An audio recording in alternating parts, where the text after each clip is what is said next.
Puskesmas ini akan direnovasi dengan dana yang berasal dari pajak. Terima kasih ya warga sudah bayar pajak. Nah, itu yang tidak pernah Cakep. dilakukan. Karena gagalnya realisasi yang dijanjikan karena terbatasnya anggaran dapat menurunkan kepercayaan publik terhadap kepala daerah. Adalah kredibilitas pemerintah itu dipertanyakan. Apakah menarik apabila ada semacam insentif atau hadiah sebagai apresiasi ya, reward untuk masyarakat yang memang aktif dan taat bayar pajak? Salah satunya ciptakan dulu inovasi-inovasi di masyarakat. Bagaimana caranya masyarakat ini membayar pajak dengan cara yang tidak rumit, mudah, kemudian efektif dan efisien.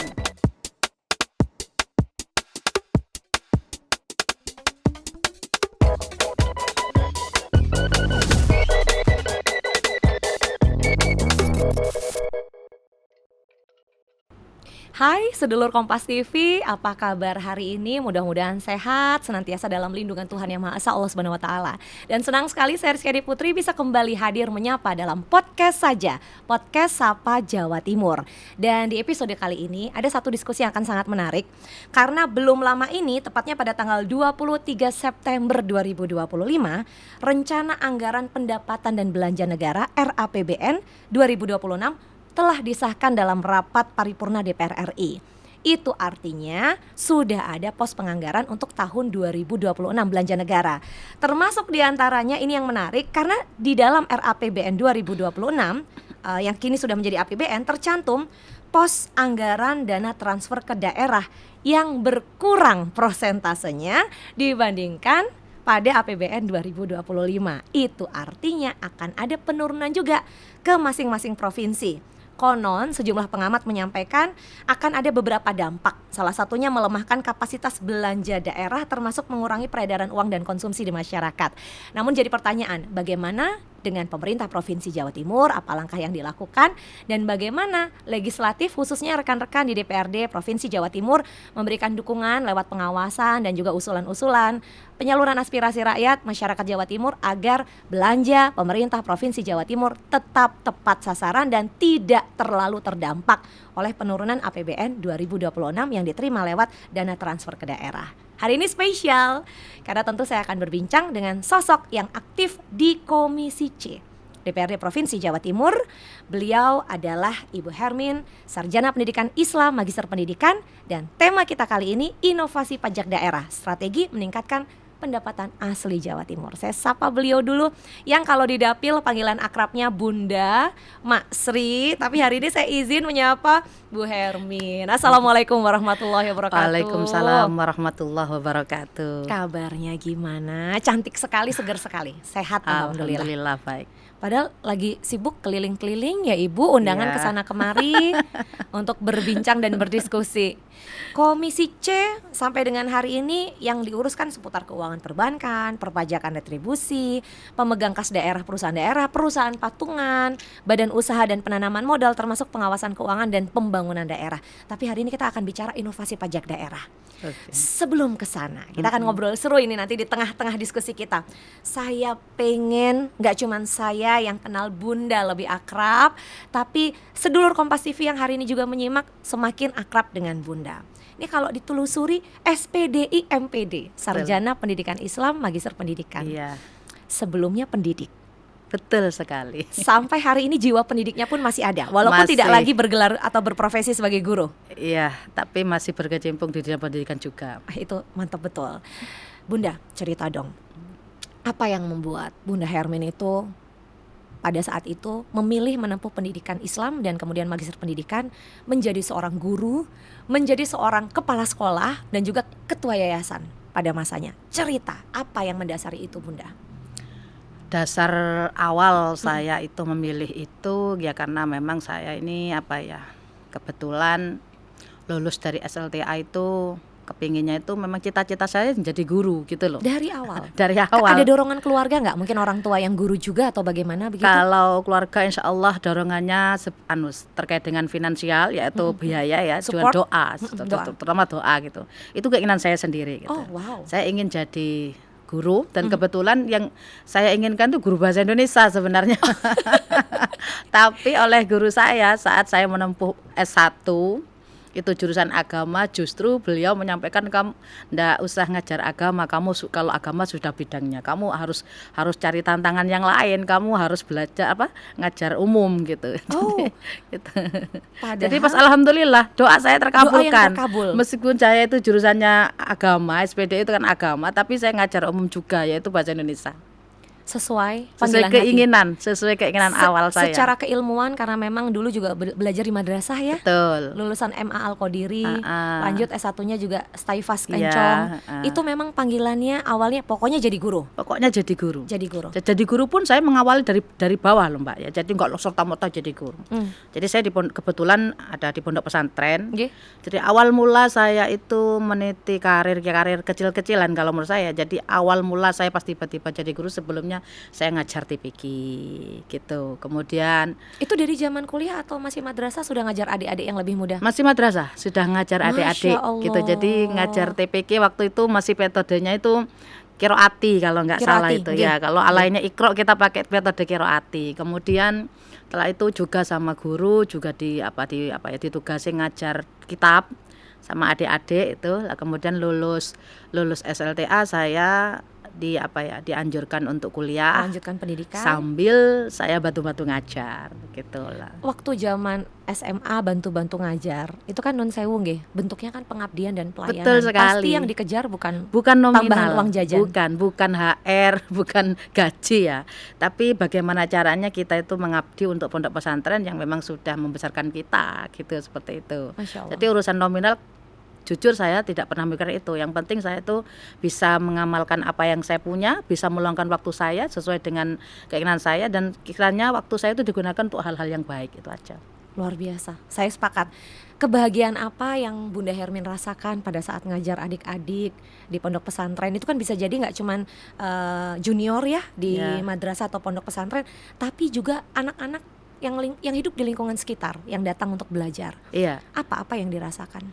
Saya cuman mikir gini, selama waktu saya berguna untuk masyarakat itu menjadi menjadi kebahagiaan tersendiri, kepuasan tersendiri. Terus saya juga mikir ini adalah salah satu jalan saya untuk menghadap yang kuasa nanti. Bagaimana caranya saya ringan menghadap Masya yang Allah. kuasa. Gitu aja saya Bentuk pikirnya gitu. Nggak pertanggungjawaban mikir waktu yang jujur ya. dimiliki di dunia. Jujur hakillahi ta'ala, saya enggak mikir gaji waktu itu. Jadi Jadi ketika ngalir aja gitu wis jalan. jadi Seneng aja ketika ngajar gitu. Lulus SLTA, lanjut kuliah, memang sengaja menempuh studi karena menikmati profesi sebagai pendidik. Betul. Jadi sampai sama guru saya terus diangkat menjadi PLT waktu itu. Jadi PLT kepala sekolah kan. Beliau nguji kayaknya sebenarnya ini. Itu belum lulus S1. Itu belum lulus S1. Jadi PLT. Ya, Ada jadi momen apa kok sampai diangkat jadi PLT padahal posisi lulus aja belum? belum. Jadi waktu itu lucu. Jadi ada pemilihan kepala sekolah yang waktu itu memang banyak sih senior saya Tertarik gitu untuk ya. mengikuti pemilihan itu. Anggaplah kontes gitu Iya, ya. betul, kontestasi. Saya enggak ada tertariknya karena saya merasa belum waktunya saya harus banyak belajar lagi gitu. Tapi ketika sudah ada diskusi siapa calonnya yang mau dijadikan kepala sekolah.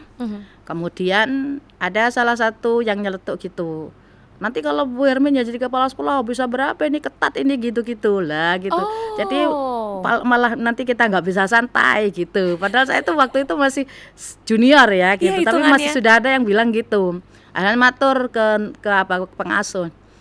Ini kiai gitu ya. Ini yang dicalonkan. Terus bagaimana?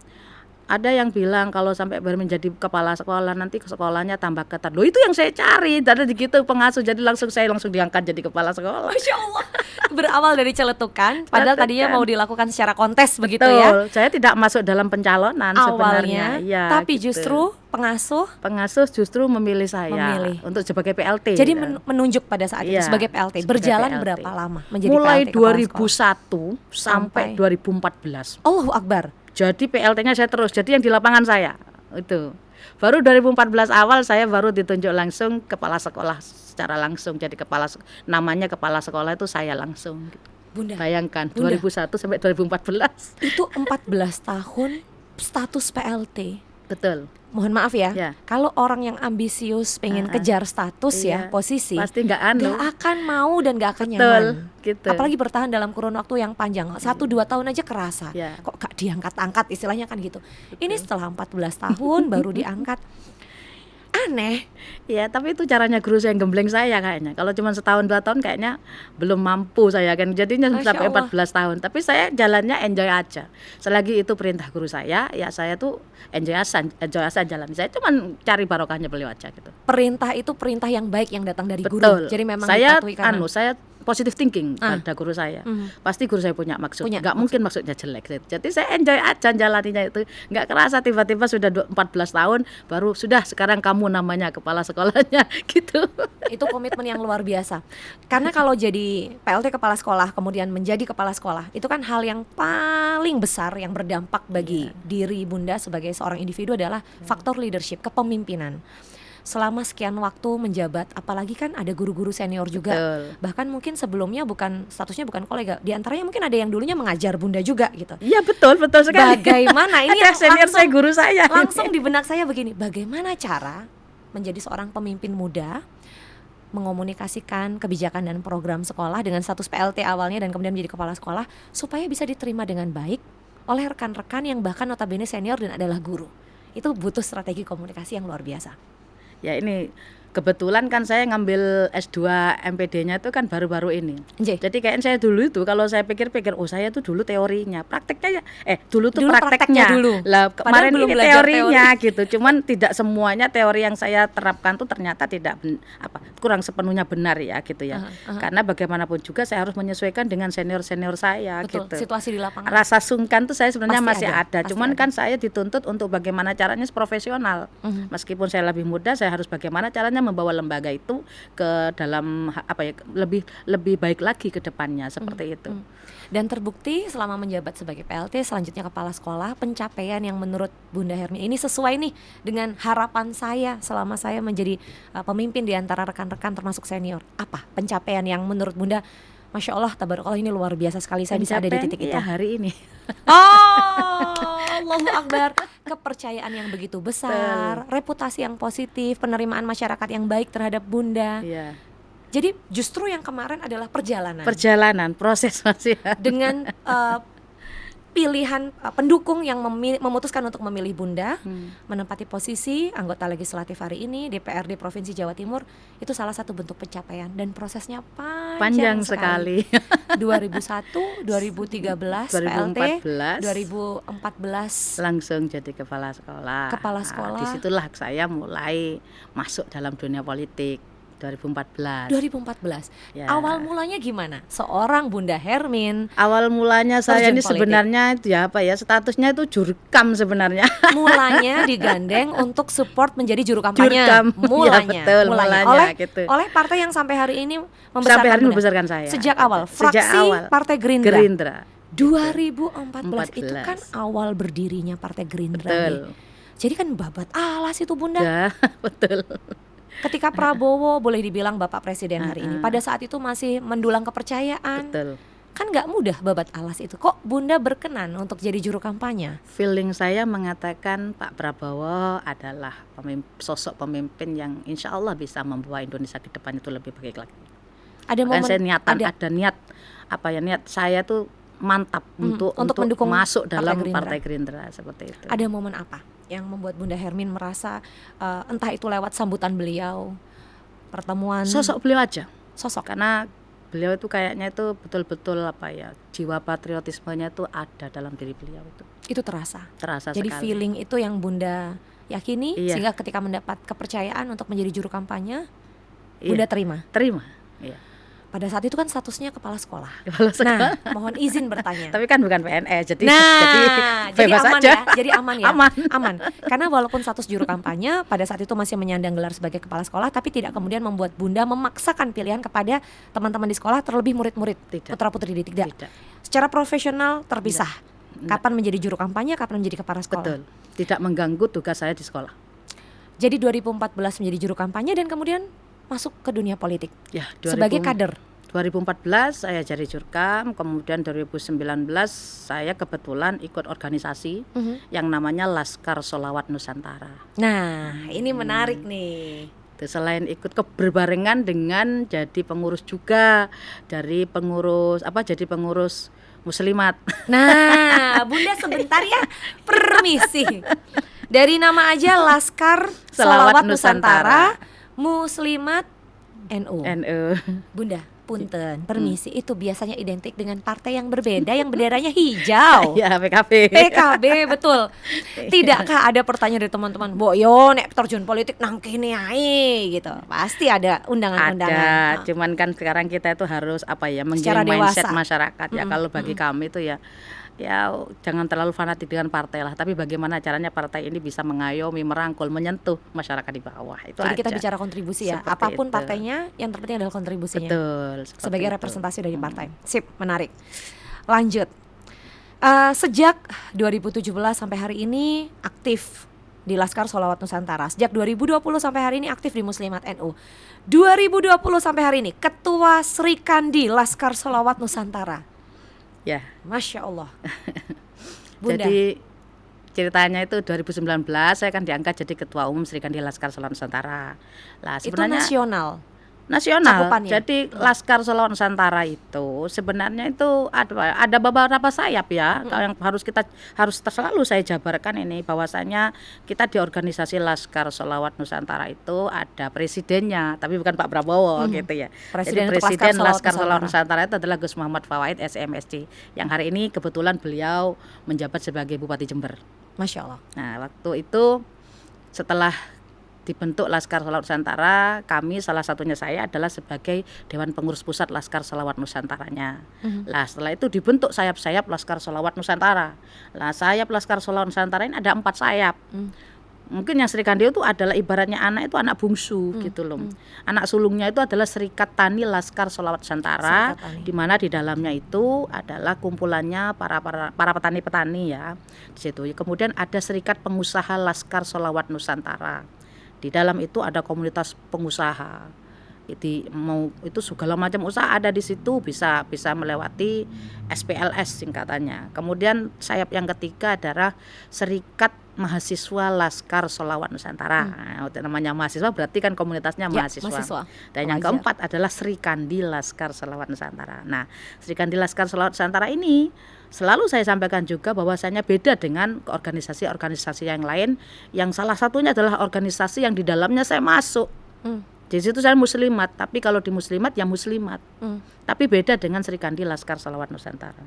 Dalam Sri Kandi Laskar Sholawat Nusantara ini, kami tidak membedakan ras atau organisasi lain. Semua saya rangkul, yang penting sesuai dengan tagline kita, yaitu Ojo Lali Moco Sholawat. Masya Allah. Jadi spiritnya adalah sholawat itu Ojo sendiri. Lali Moco Sholawat. Dari gitu. berbagai latar Dari belakang berbagai bisa latar bergabung, belakang. sosial ekonomi, Dan termasuk agama. Termasuk agama. Jadi jangan beranggapan bahwa Sri Kandi Laskar Sholawat Nusantara itu hanya Perempuan muslimah saja. perempuan muslimat dan kemudian orang Islam saja. Tidak, bahkan non muslim pun masuk. Nah, ini jadi pertanyaan. Gitu. Karena kan prinsipnya pokoknya ojo lali bersolawat. Kok aja lali Nah, bersolawat. kalau non muslim bentuk Dan non muslim sholawatnya? ya mereka caranya bersolawat dengan caranya mereka sendiri dong. Kita tidak tahu siap. gitu loh. Selawatnya orang Nasrani bagaimana ya biar mereka baca sesuai dengan Keyakinannya. keyakinannya. Ya. Orang Hindu Ya. ya sesuai dengan anunya kan. Kami Jadi konsep tidak bisa sholawat memaksakan. ini adalah doa yang ditujukan kepada Tuhan yang Maha kepercayaannya Esa masing-masing dan seperti sesuai itu. keyakinan Ya, masing-masing gitu. kepada sosok yang diidolakan, yang dijadikan panutan. Kalau dalam Islam Betul. kan Rasulullah SAW begitu ya. Betul sekali. Dan Jadi saya ini sering terbuka untuk berbagai kalangan. untuk berbagai kalangan. Makanya sering menyampaikan, saya tidak pernah menyebut misalnya ya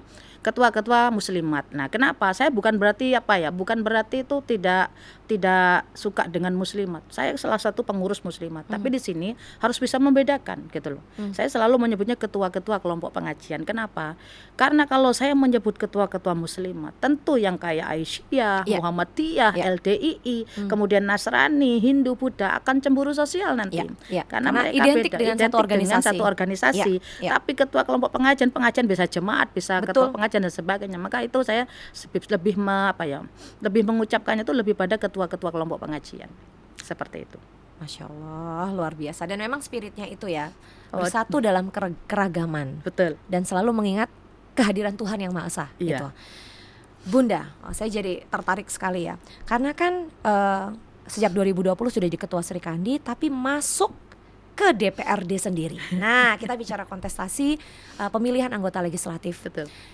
Pada momen apa Bunda Hermin yang tadinya aktif sebagai kader kemudian terpikir untuk ini adalah kesempatan bagi saya untuk total mengikuti kontestasi pemilihan anggota DPRD dan alhamdulillah dapat kepercayaan di DPRD Provinsi Jawa Timur. Momennya kapan persisnya? Jadi kemarin itu kan saya jadi ketua Sri Kandi itu mulai tahun 2019. Kemudian saya bentuk PA mulai dari DPC, PAC sampai ranting sampai anggota. Lah di situ mereka sudah kenal saya karena memang saya sering turun ke bawah untuk menyapa mereka meskipun saya waktu itu tidak ada niatan untuk nyalon DPR. Tidak ada pada saat itu. Pada saat itu betul tidak turun ke ada. bawah. Betul-betul turun ke bawah memang saya itu jurkam seperti itu. Kemudian tiba-tiba tahun 2024 guru saya mengutus saya lagi bahwa kamu sudah saatnya maju. 2024 kemarin. Kamu sudah saatnya maju. Kamu pilih partai yang selama ini kamu dukung gitu aja. Saya kalau sudah perintah guru tuh saya yakin beliau punya maksud yang baik untuk saya. Alhamdulillah dari kemarin tuh justru saya rasa itu kampanye yang paling pesta demokrasi yang paling sangat menantang ya. Dimana ya kalau kita itu kalau nggak pinter-pinter cari masa ya kita untuk mendapatkan kepercayaan itu dan dukungan itu sulit sekali, tapi alhamdulillah karena kompetisinya luar biasa dan saya berangkat dari keyakinan saya bahwa barokah sholawat itu nyata. Saya insya Allah saya mantap maju, bismillah, alhamdulillah. Meniatkan dari Dapil Lumajang Jember. Seperti itu. Meskipun saya sebenarnya urutan ketiga dan itu kadang-kala kan mustahil jadi. Iya betul, karena bisa iya bisa enggak kalau urutan ketiga. Tapi ternyata Allah berkehendak lain. Ya saya yakin aja ini barokahnya sholawat. Ketika saya selalu turun ke kelompok-kelompok pengajian, minta doanya ibu-ibu ketua kelompok ibu-ibu jamaah pengajian untuk tetap mensyiarkan sholawat. Ya itu mungkin jalannya salah itu satunya. Tidak lupa juga yang jelas itu tidak luput dari dorongan dari guru saya, doa guru saya, doa orang tua saya, orang-orang terdekat saya. Insyaallah seperti itu. Dari pendidikan, aktif politik, juru kampanye sana sini, dulu kan mengampanyekan sosok dan juga partai. Betul. Sampai akhirnya Bunda mendapatkan kesempatan itu maju dan Masya Allah di percobaan pertama. Ini percobaan pertama nih 2024 dan itu saya dan terpilih. Tanpa melalui dari DPR kabupaten dulu langsung provinsi. Itu yang tadi ingin saya sampaikan. Saya salut karena langkah itu tidak mudah. Banyak sosok-sosok besar di DPRD Jawa Timur hari ini mereka berangkat dari DPRD kabupaten kota. Tapi Bunda gas langsung menuju provinsi. Dan di momen itu ini yang luar biasa, Gerindra juga menjadi partai pemenang. Betul. Jadi momennya seperti ini kayak perayaan selebrasi yang panjang sekali prosesnya. 2014 ngawalin babat alas gitu ya, sampai kemudian 2024 mencalonkan diri dan alhamdulillah mendapatkan kepercayaan untuk menerima posisi ini. Bunda, dari pendidikan kemudian masuk ke Komisi C. Nah itu kan menarik ya, karena ya kalau saya pribadi keuangan, perbankan, perpajakan itu bukan hal yang mudah untuk dipelajari. Saya nggak punya background ekonomi sama sekali gitu. Tapi Bunda dengan tekad yang kuat berkenan untuk menempati posisi sebagai anggota Komisi C DPRD Jawa Timur dari fraksi Partai Gerindra. Pilihan untuk bergabung dengan Komisi C datang dari diri atau karena adanya dukungan atau arahan dari partai? Jujur ini adalah arahan dari partai. Karena saya sendiri waktu ngisi formulir itu saya milihnya itu komisi E sesuai background saya. Betul. Ya. Opsi kedua saya komisi A, tapi Allah berkehendak lain. Saya diutus oleh partai dan masuk komisi C ini. Dan akhirnya memilih untuk menerjuni dengan sungguh-sungguh. Karena saya berkeyakinan kalau saya dipilih berarti orang beranggapan saya mampu seperti itu. Dan itu harus saya jaga betul kepercayaan itu seperti itu. Hitunglah ini 2024 terpilih, 2025 ini kan udah 1 tahun kurang lebih waktu berjalan berada di Komisi C DPRD Jawa Timur. Hal-hal menarik apa yang dipelajari selama 1 tahun pertama bergabung dengan Komisi C, Bunda? Istilah-istilah baru aja yang ada di dunia saya itu. Saya harus mempelajari istilah-istilah yang tidak pernah saya kenal sebelumnya gitu. Terus belajar dari senior-senior juga. Dan ya kalau untuk urusan Komisi C itu lebih banyak pada membahas keuangan. Ya, ya. Ya ini mungkin sebagian dari doa orang-orang juga sih kan. Ya. Karena saya juga waktu menjabat sebagai PLT kepala sekolah itu, saya dari awal sudah sering ditunjuk sebagai bendahara. Jadi memang dipercaya untuk menerima amanah urusan keuangan. Itu kayaknya jalannya ya Bunda ya. Bahkan saya kemarin masuk, mudah-mudahan saya nggak masuk Komisi C. Saya sudah istilahnya tuh apalah terlalu lama untuk terkait keuangan, ternyata masih taruh di Komisi C, berada di Komisi C. Jadi ya nggak apa-apa lah, jalani aja. Dengan pengalaman yang ngurusin keuangan jadi bendahara, sekarang ada di Komisi C, walaupun ada istilah-istilah baru yang harus dipelajari, tapi bisa adaptasi cepat sekali. Alhamdulillah. Meskipun tidak 100%. Tetap kalau dibandingkan teman-teman yang backgroundnya keuangan artinya yang mereka sudah punya pengalaman di Komisi C. Tapi senang sekali karena saya yakin Bunda punya semangat yang sangat tinggi untuk bisa bersama dengan kawan-kawan Komisi C, bukan mengejar ketertinggalan loh, tapi menyamakan langkah dan menyesuaikan dengan ritmenya. Cakep. Bunda, kita mulai masuk ke tema kita ini. Saya sudah merasa bahagia sekali kenal Bunda ya. Anggota DPRD Jawa Timur periode 2024-2029 dari fraksi Partai Gerindra Komisi C DPRD Jawa Timur, sekaligus anggota Badan Musyawarah DPRD Jawa Timur. Nah, ini kita akan bicara soal tema kita hari ini, inovasi pajak daerah, strategi meningkatkan pendapatan asli Jawa Timur, yang konon ini gak cuma terjadi di Provinsi Jawa Timur saja, semua provinsi turut merasakan karena pos anggaran dana transfer ke daerah dari APBN 2026 fix mengalami penurunan. Berarti kan pemerintah provinsi harus kreatif, inovatif. Nah, kita mulai dulu dari beberapa hal yang menjadi concern. Tanggapan Bunda terkait pemotongan dana transfer daerah, karena ini permisi, pemotongan dana transfer daerah ini tentunya tidak lepas dari peran ya selain DPR RI juga pemerintah pusat gitu. Pasti ada rencana besar kenapa kemudian APBN 2026 ini harus disesuaikan gitu. Bunda menanggapi terlebih dahulu. Baik. Setiap kebijakan itu pasti ada pro dan kontra, ada sisi positif, ada sisi negatifnya. Selagi kita itu lebih mengedepankan sisi positifnya, insya Allah langkah kedepannya itu akan ringan. Lah terkait dengan adanya pemotongan dana transfer daerah ini, saya rasa diharapkan pemerintah daerah itu dapat menyesuaikan anggaran dan mencari solusi kreatif tanpa harus konfrontasi langsung terhadap pemerintah pusat. Betul, dan tanpa harus membebani rakyat. Betul, seperti itu. Caranya bagaimana? Tadi saya sampaikan, kalau kita mengedepankan sisi positifnya, insya Allah langkah apapun itu akan terasa ringan. Ya, salah satunya mungkin saran saya ketika ada kebijakan terkait dengan pemotongan dana transfer daerah ini, yang bisa dilakukan oleh pemerintah daerah adalah salah satunya adalah mengoptimalkan sumber daya internal dengan menggunakan silpa tahun lalu, kan bisa tuh. Kan ada sih dana yang misalnya belum terserap di tahun lalu itu disilpakan. Itu kan bisa. Itu dimanfaatkan. Itu satu ya peluang pertama ya. Yang kedua, dana yang mengendap di bank kan tentunya juga masih ada. Nah, itu gunakan bagaimana caranya itu membiayai program-program prioritas dulu. Itu yang pertama. Ya, program prioritas. Ya, yang kedua, tingkatkan PAD dengan mengoptimalkan PAD baik itu melalui pajak dan retribusi daerah. Lah, terkait pajak ini sebenarnya banyak yang harus dilakukan oleh pemerintah. Bagaimana caranya masyarakat itu taat pajak? Salah satunya ciptakan dulu inovasi-inovasi di masyarakat. Bagaimana caranya masyarakat ini membayar pajak dengan cara yang tidak rumit, mudah, kemudian efektif dan efisien. Dan berujung merasa diuntungkan ketika melakukan pembayaran. Betul. Kemudian jangan lupa ketika itu dilaksanakan jangan hanya misalnya menciptakan aplikasi-aplikasi terbaru. Lah kita tahu loh ya, masyarakat kita itu belum sepenuhnya melek teknologi. Jadi kalau saran saya, aplikasi itu bisa diciptakan, boleh digunakan, tapi yang sekiranya itu memudahkan. Terutama masyarakat-masyarakat yang masih belum menguasai IT sampai hari ini. Kalau kaulah muda kayaknya nggak ada masalah. Nggak ada masalah karena lahir juga. Iya melek zamannya, digital. tapi tidak dengan orang-orang yang sepuh yang Betul. sebenarnya mereka itu juga ingin membayar pajak tapi ingin Betul.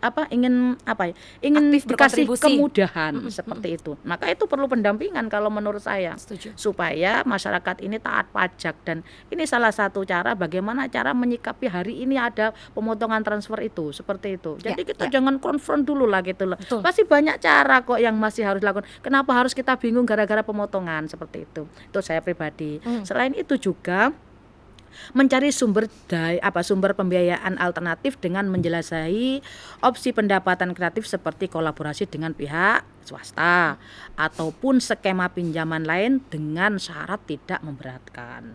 Itu saya rasa selain yang tadi pajak dan retribusi. Dan kemudian yang terpenting adalah yang harus dilakukan oleh pemerintah daerah terkait menghadapi kebijakan pemerintah dengan adanya pemotongan dana transfer dari daerah itu dari pusat itu adalah melakukan efisiensi anggaran dengan memprioritaskan program-program yang bersinggungan langsung dengan masyarakat. Itu yang terpenting, kalau nggak gitu nanti ramai masyarakat. Supaya semakin terasa dampaknya, pemanfaatan pajak ini untuk masyarakat. Itu. Nah, untuk urusan yang lain atau proyek-proyek yang sekiranya tidak mendesak itu di-cancel dulu. Tapi bukan berarti tidak direalisasikan, tapi ditunda dulu. Utamakan dulu kebutuhan-kebutuhan yang bersinggungan langsung dengan masyarakat. Yang menjadi prioritas. Betul. Sangat jernih sekali tanggapannya Bunda Hermin. Saya suka sekali. Clear, mulai dari dana yang mengendap, silpa dioptimalkan supaya terserap, ditambah dengan inovasi strategi kreatif yang bisa dilakukan dengan memperjuangkan program prioritas.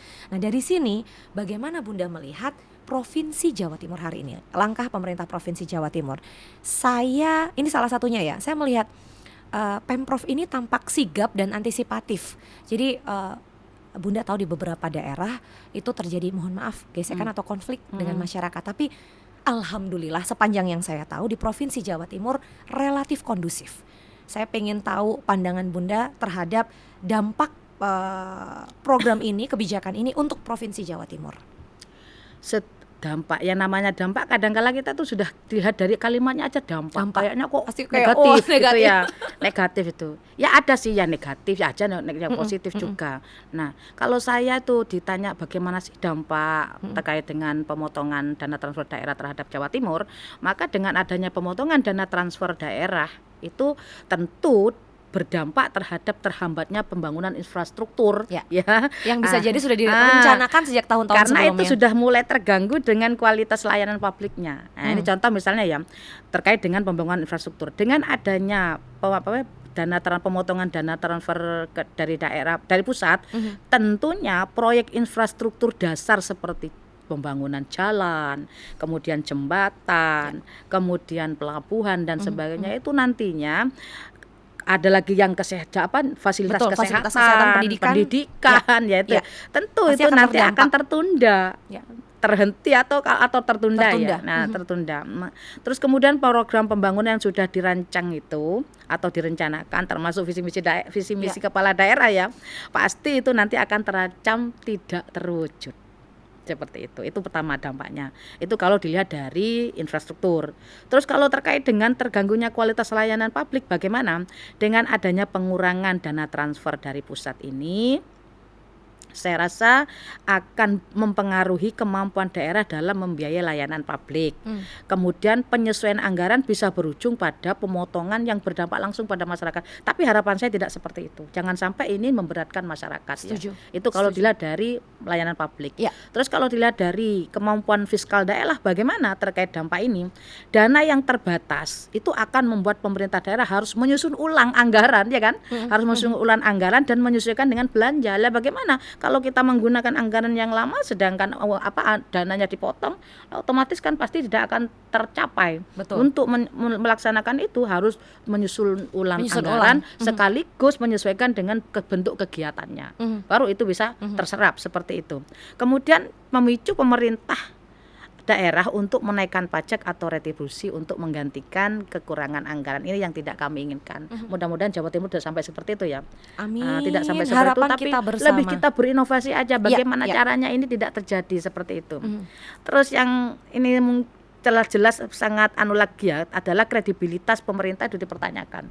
Coba bayangkan, mau anggota dewan maupun kepala daerah, mau bupati, mau gubernur, saat mencalonkan pasti ada janji yang disampaikan. Ditepati, betul. Janji yang disampaikan dan harus Janji yang ditepati. disampaikan dan harus ditepati. Lah sedangkan kita tidak tahu sebagai anggota DPRD, kemudian pemerintah daerah, pemerintah kabupaten, bagaimana ke depan ini kebijakan pemerintah kan belum tahu. Nah, ketika ada seperti ini, maka siap-siap kredibilitasnya dipertanyakan ya. Kenapa? Karena gagalnya realisasi yang dijanjikan karena terbatasnya anggaran dapat menurunkan kepercayaan publik terhadap kepala daerah.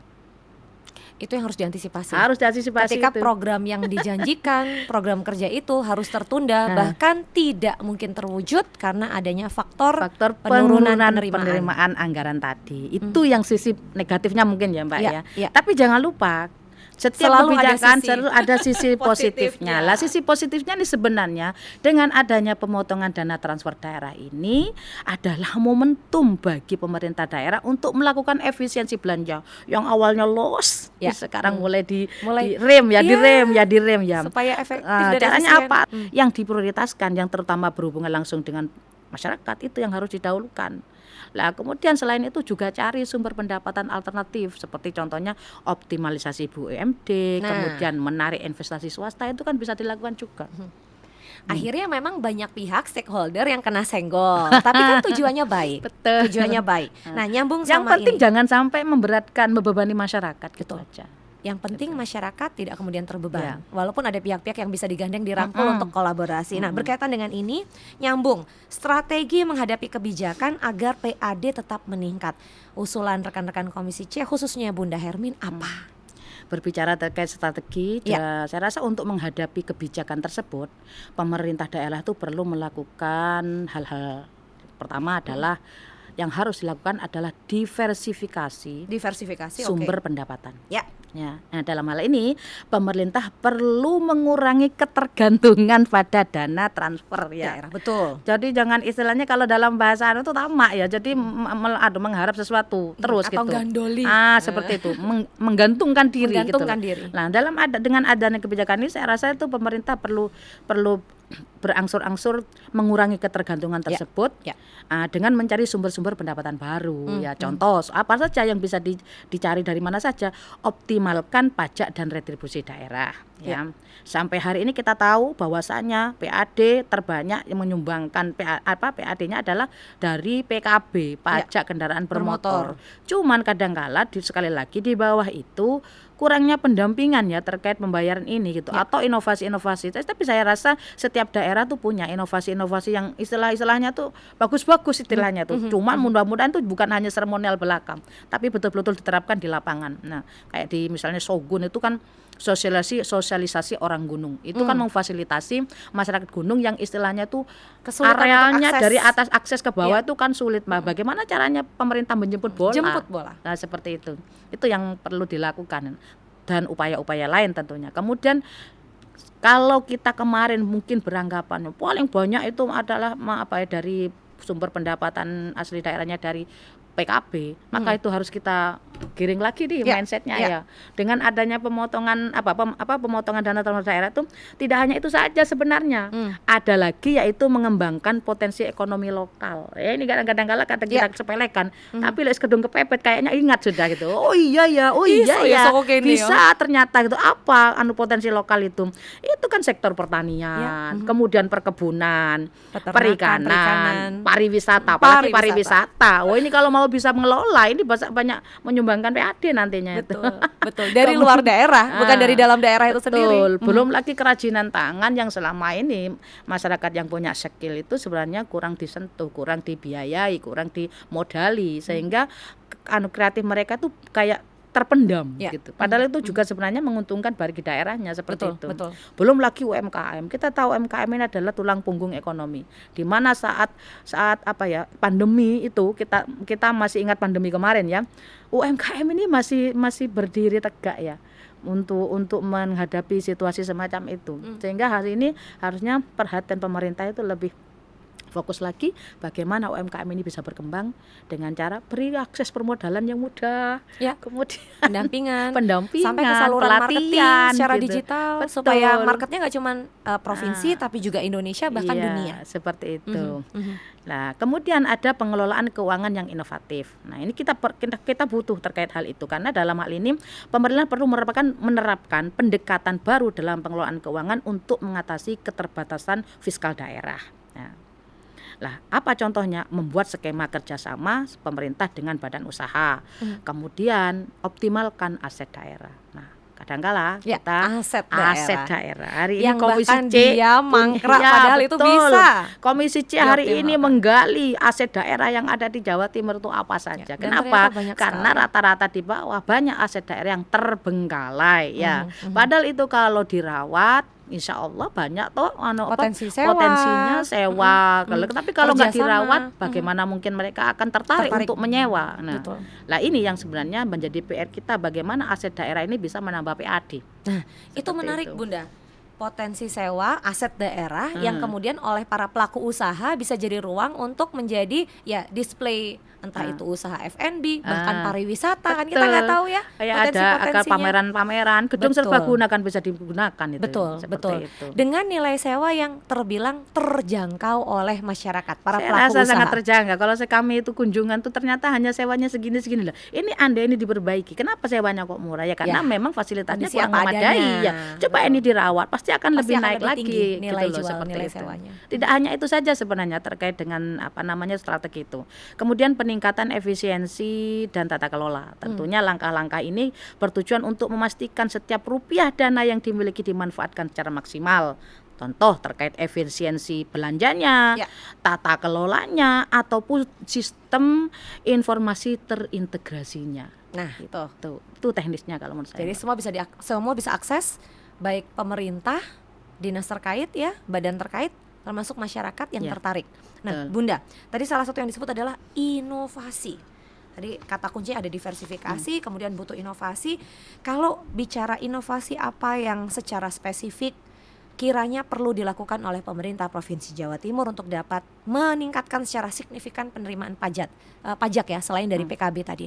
Bunda melihat peluang-peluangnya di mana? Selain tadi ada inovasi Sogun juga, Oh iya. sosialisasi gunung. Ada. Jadi selain itu banyak sih Mbak sebenarnya. Kalau saya tuh kadang-kala Setiap daerah itu pasti punya oh ya iya, namanya tuh jagoan-jagoan ya. iya, Dan namanya bagus-bagus, unik-unik. Ada Gayatri itu ada itu jadi. Nah, kalau menurut berbicara terkait inovasi itu kalau yang perlu dilakukan itu adalah melakukan digitalisasi ya. Ya, Digitalisasi itu harus ya sistem kuncinya. perpajakan ya. Baik itu melalui aplikasi dan portal e-government ya, pembayaran online dan KRIS maupun layanan digital yang terintegrasi. Inovasi yang pertama. Yang kedua adalah meningkatkan pengawasan dan penegakan hukum, baik itu melalui pengawasan terintegrasi, profiling wajib pajak, aplikasi untuk penagihan dan pengawasan maupun penerapan reward dan punishment. Ya. Yang ketiga, inovasinya adalah meningkatkan layanan dan edukasi, baik itu pelayanan yang proaktif, kampanye sosial dan edukasi online serta sosialisasi intensif maupun penyederhanaan prosedur. Itu inovasi yang perlu dilakukan. Karena kalau secara birokrasi prosedurnya tidak mempersulit, masyarakat tentu akan dengan nyaman ya melakukan kewajibannya untuk membayar pajak salah satunya. Berarti menurut Bunda apakah menarik apabila ada semacam insentif atau hadiah sebagai apresiasi ya, reward untuk masyarakat yang memang aktif dan taat bayar pajak? Saya sebelum tadi belum kenal Mbaknya sama Mbak siapa nih? Oh, saya Putri Bunda, Masya Allah. Belum Kita udah ngobrol. Ini loh, udah ngobrol seru, saya sok kenal, sok akrab, tapi malah saya itu belum memperkenalkan diri. Saya Putri Bunda Hermin. Baik Mbak Putri. J. Ini sebelum saya menjawab, saya ingin Siap. bertanya dulu ke Mbak Putri nih. Monggo Bunda. Mbak Putri, kalau ketika ada masyarakat yang taat pajak ya. Berbicara terkait insentif yang ada di benak Mbak Putri itu apa kira-kira? Ini malah saya yang bertanya ke Mbak Putri nih. Insentif itu sesuatu yang menyenangkan. Nah, contohnya Bonus. Ya Bentuknya bonusnya bisa. seperti apa itu coba? Bonus itu bisa ini insentif dalam konteks apa dulu Bunda? Ya tergantung Mbak Putri Kalau menjawabnya. kalau misalnya saya berkaitan dengan pajak ketika saya datang ke restoran, saya bayar pajak restoran ya. Ya, saya berharap ini harapan saya ya. Ada undian Bunda. Ya, Nah. umroh kalau perlu ya. Amin. Kan saya taat bayar pajak tiap kali. Misalnya nih kan ada pilihan masak sendiri di rumah atau datang ke resto. Nah, kalau tiap kali datang ke resto bayar pajak nih untuk perputaran ekonomi ada apresiasi, ya happy Bunda. Salah satunya umroh. Ya itu kan manusiawi juga sih ternyata. Tapi kalau bagi saya terkait kalau kita berbicara terkait dengan reward ya, saya rasa itu saya harus ada 3 versi kalau Ya, menurut saya kita samakan persepsi ya, 3 versi. Ya, Siap. oke. Siap. Jadi versi yang pertama itu untuk merubah mindset masyarakat untuk tidak beranggapan bahwa nanti kalau kita taat pajak kita akan dapat hadiah. Dapat sih dapat. Cuman hadiah itu harus perlu kita betul-betul Kaji, jabarkan. Hadiah Ya, seperti tujuannya apa sih apa, sebenarnya bentuknya gitu apa. loh ya. Jadi kalau menurut saya versi yang pertama itu masyarakat tuh menerima reward tidak dalam bentuk uang ya, tetapi dalam bentuk apa? Pembangunan infrastruktur ya kan, kemudian Kompensasinya peningkatan adalah fasilitas ya, kesehatan, termasuk pendidikan gratis. peningkatan mutu pendidikan, stabilitas ekonomi dan kesejahteraan sosial serta keamanan dan ketertiban negara. Aduh dibalik Tuh, nih ya, tuh kan? satu ya. Satu. Dengan kita menikmati fasilitas yang negara siapkan untuk kita, daerah siapkan untuk kita, itu sebetulnya bagian dari kontribusi kita untuk taat pajak. Lanjut Bunda. Yang kedua adalah versi kedua, masyarakat yang taat pajak biasanya menerima yang seperti Mbak Putri tadi sebutkan, bisa berbentuk piagam, Ya. memperoleh kesempatan mendapat insentif keringanan pajak, Ya. kemudian yang terutama adalah mendapat pengakuan dan citra positif. Nah, itu yang sulit Misalnya dan secara pribadi, wajib Betul. pajak pribadi atau wajib pajak perusahaan, badan, lembaga. Ya kan itu kan sulit sulit Iya, didapat itu kan. kalau Kepercayaan itu kan sulit Betul, didapat ya. betul, Yang tadi reputasi. itu, yang jadi Mbak Putri sebutkan tadi adalah undian berhadiah Dalam untuk bentuk hadiah. syukur-syukur undiannya adalah umroh kan gitu. Ibadah Itu, ke tanah suci, Masya Allah. versi Salah yang- satunya. Itu versi yang kedua. Versi yang ketiga adalah mendapatkan manfaat administrasi bagi wajib pajak, entah itu kemudahan layanan perpajakannya maupun terhindar dari sanksi dan denda. Nah, itu. Itu Betul. Jadi sebenarnya. bentuknya kan banyak. Mm-mm. Jangan masyarakat mikir kalau saya taat pajak berarti saya dapat hadiah. Nah, itu nggak selalu begitu. Karena bentuknya akan berbeda, peruntukannya akan berbeda. Termasuk, nah ini kadang ada beberapa cerita stimulus-stimulus yang diberikan oleh pemerintah, misalnya sekarang Gen Z bilang kalau Gen Z itu susah beli rumah gitu. Padahal pemerintah juga bisa menggelontorkan stimulus, misalnya pajak untuk pembelian properti pertama rumah tangga itu tidak setinggi kalau orang beli rumah kedua, ketiga, ke-10 gitu. Itu salah satu ya Bunda ya, bentuk reward yang bisa dikasih. Iya. Cakep.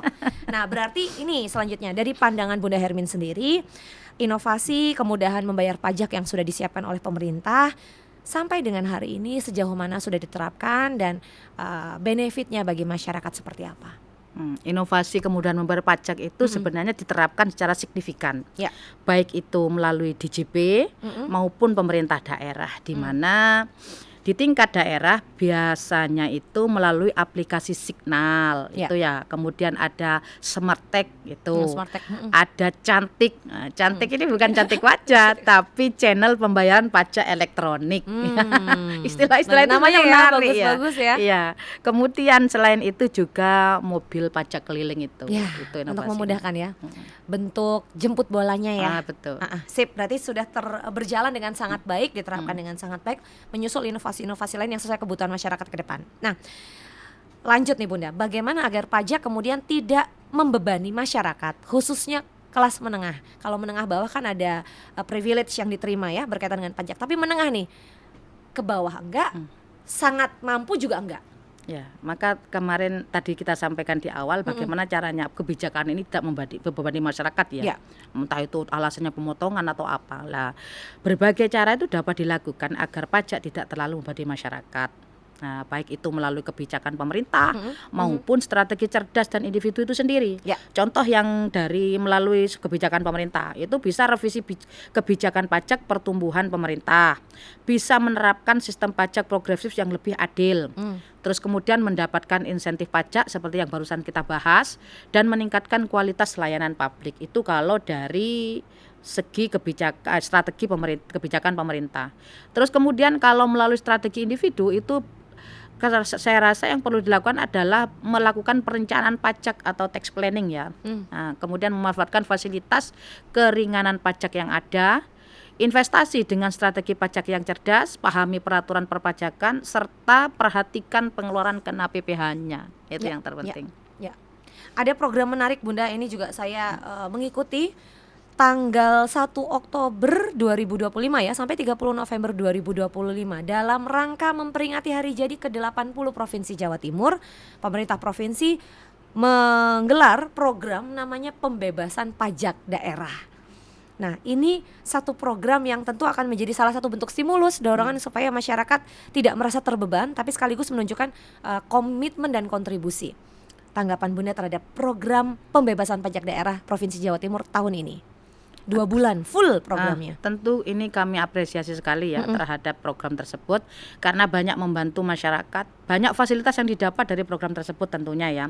Misalnya itu adalah pembebasan sanksi administratif ya, di mana pemilik kendaraan yang tidak mampu seperti ojol, kemudian pemilik motor roda 3 yang biasanya digunakan untuk jualan buah, hijau dan sebagainya, itu apa ya, dengan PKD pokok maksimal 500 itu dapat memanfaatkan pembebasan pokok dan denda tunggakan pajak tahun 2024 dan tahun-tahun sebelumnya. Yang kedua, pembebasan pajak progresif, yaitu biaya balik nama kendaraan bermotor ya atau BBNKB itu kedua dan seterusnya dibebaskan. Itu kan berarti sangat membantu sekali sangat ya. Membantu. Yang terakhir adalah keringanan pajak tertentu, di mana program ini diperpanjang hingga November nanti. Mudah-mudahan sampai Desember ini. Pasti banyak yang tertarik, tapi kita tunggu dan terbantu. Betul. Karena betul-betul program ini untuk rakyat. Target pembebasan pajaknya tadi sudah disampaikan oleh Bunda. Nah, sekarang kita bicara sebelum menutup nih, manfaat pajak bagi masyarakat. Kalau dijabarkan satu-satu ya. Wah, itu panjang.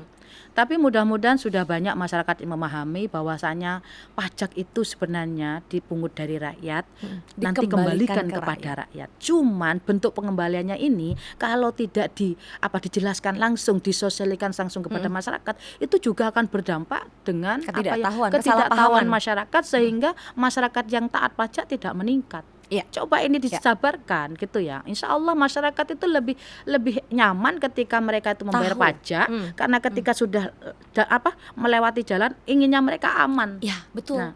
Minimal jalannya seperti itu, mulus, seperti itu. Di jalan tidak was-was, Nah, seperti itu. Saya rasa itu kalau dijabarkan insya Allah bisa membuat kenaikan masyarakat yang taat pajak masih meningkat lah. Kalau contoh misalnya terkait infrastruktur, di situ kan pasti akan merasakan masyarakat dampak dari pembayar pajak itu untuk apa? Untuk pembangunan jalan raya, jembatan, bandara, jaringan listrik, rumah. Itu kalau sektor infrastruktur. Belum lagi masalah sektor pendidikan, bisa pembangunan dan pemeliharaan sekolah. Jangan dianggap bukan dari pajak, itu dari pajak. Tapi masyarakat apakah selama ini tahu? Memahami. Apakah selama ini memahami? Sumber dananya dari mana? Dari mana? Padahal dari mereka juga gitu loh. Gotong royong. Kemudian ada pemberian beasiswa. Beasiswa ini kan bisa yang bagi yang mampu dan kurang mampu. Bisa juga kesejahteraan guru, penyediaan sarana dan prasarana pendidikan, itu juga masuk dalam pembelanjaan pajak. Kemudian sektor kesehatan, pembangunan dan pembelian rumah sakit juga termasuk berasal dari pajak. Kemudian pengadaan peralatan medis. Ada juga program JKN atau BPJS. Ada lebih clear lagi nih Pak, Jember sudah menerapkan namanya UHC. Apa itu UHC? UHC itu adalah tahapan dari BPJS ke UHC. UHC itu adalah pelayanan layanan kesehatan di mana masyarakat Jember ya. Masyarakat Jember tentunya ya. Jadi masyarakat Jember kelanjutan kesinambungan dari BPJS. Betul. Jadi yang berKTP Jember itu gratis. Yang penting di wilayah Jember, di wilayah Indonesia, bukan di Jember saja. Jadi ada masyarakat Jember misalnya ya, kerja di Jakarta, pas kebetulan sakit, pas berobat di rumah sakit Jakarta, itu bisa menggunakan program BPJS itu. Cakep. Ini berkaitan dengan pajak. UHC ini, betul? Iya betul, itu UHC pajak juga. Tapi tergantung pemerintah daerahnya sih bagaimana menyosialisasikannya. Saya bayangkan Bunda, itu. misalnya ya, ketika sebuah puskesmas hendak direnovasi, puskesmas ini akan direnovasi dengan dana yang berasal dari pajak. Terima kasih ya warga sudah bayar pajak. Nah, itu yang tidak pernah dilakukan sekolah kayaknya ini gitu. akan dibangun lantai 2 dengan dana yang bersumber dari Dari pajak. pajak. Terima kasih ya Bapak Ibu wali murid sudah taat bayar pajak. Nah, kayak gitu-gitu ya. Padahal kan Sesuatu ringan yang tuh, tapi kan sebenarnya mengena tapi itu berdampak. gitu. Jadi orang tua kan tahu, anakku sekolah negeri iki gak ate bayar. Gedungnya dibangun kayak sekolah swasta kualitasnya. Aku tak sanggup bayar pajak. Itu dia. Bunda Hermin sebagai penutup Oke. silahkan ajak sedulur Kompas TV khususnya masyarakat Jawa Timur untuk taat bayar pajak karena benefitnya akan kembali ke masyarakat. Kepada masyarakat Jawa Timur, mari kita sama-sama mendukung pemerintah dengan menjadi masyarakat yang taat pajak, karena bagaimanapun juga pajak itu larinya kepada masyarakat. Akan tetapi kalau tidak dijabarkan kepada masyarakat, tentu ini juga akan berdampak kepada kekurangpahamannya masyarakat, sehingga masyarakat yang seharusnya taat pajak menjadi tidak pajak. Mudah-mudahan dengan adanya acara podcast ini bisa menambah wawasan masyarakat bahwasanya pajak itu adalah dari rakyat dan untuk rakyat. Masya Allah, Bunda Hermin, sarjana pendidikan Islam, magister pendidikan, anggota Komisi C DPRD Provinsi Jawa Timur dari fraksi Partai Gerindra Dapil Lumajang Jember. Terima kasih sampun rawuh hari ini Bunda, terima kasih sudah berbagi catatan menarik bahwa dengan kita taat bayar pajak, kita itu keren banget karena kita berkontribusi membangun negara ini dan untuk menyiapkan generasi-generasi hebat kita berikutnya. Bunda sehat selalu.